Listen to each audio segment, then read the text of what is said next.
Ty brďo. 1, 2, klaun Brdík jde a neuvěříš dobrodružství. 1, 2, klaun Brdík jde, on jde mezi nás.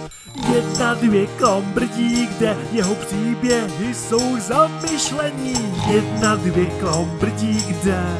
Haló, kdo mě slyší? Ten příběh dobře znáš, ten příběh tady máš. Ten příběh je i váš.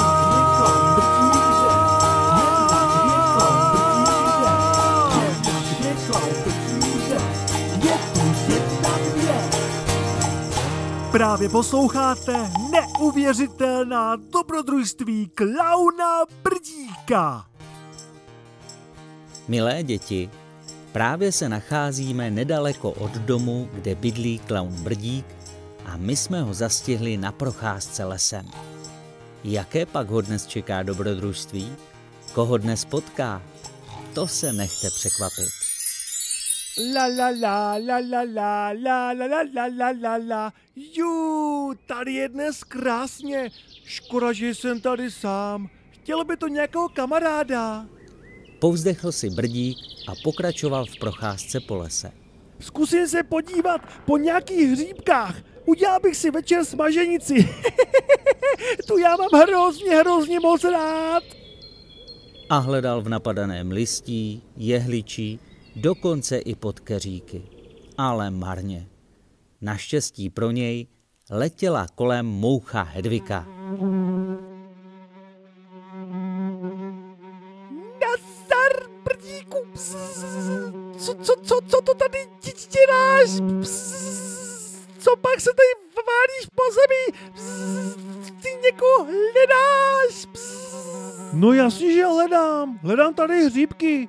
Prosím tě, Hedviko, pojď mi pomoct hledat. A tak začali hledat hříbky společně.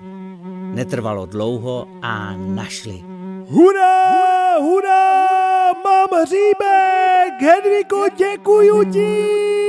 Křičel Brdík tak radostně, až se to ozývalo po celém lese. To jsem ráda, že jsem ti mohla pomoct, Brdíku. Mně se teda krásně, já musím letět. Ahoj. A tak se moucha Hedvika rozloučila s Brdíkem a letěla zase dál.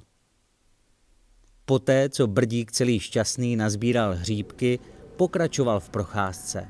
A najednou, kde se vzali, tu se vzali, přiběhli 2 zajíci Ferda s Jožinem. Nazdar, Brdíku, slyšeli jsme volání, že něco našel.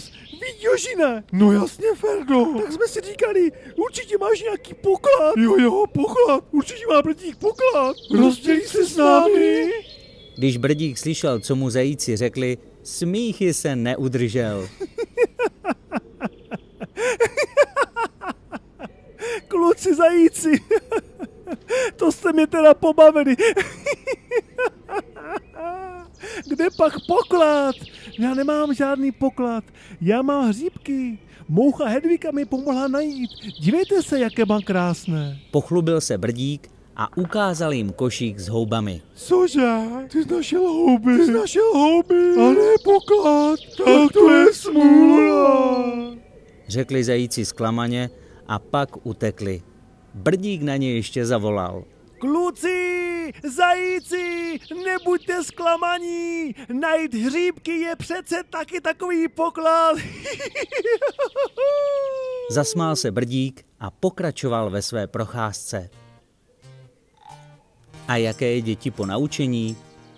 Když moucha Hedvika pomohla Brdíkovi hledat hříbky, zachovala se jako správná kamarádka.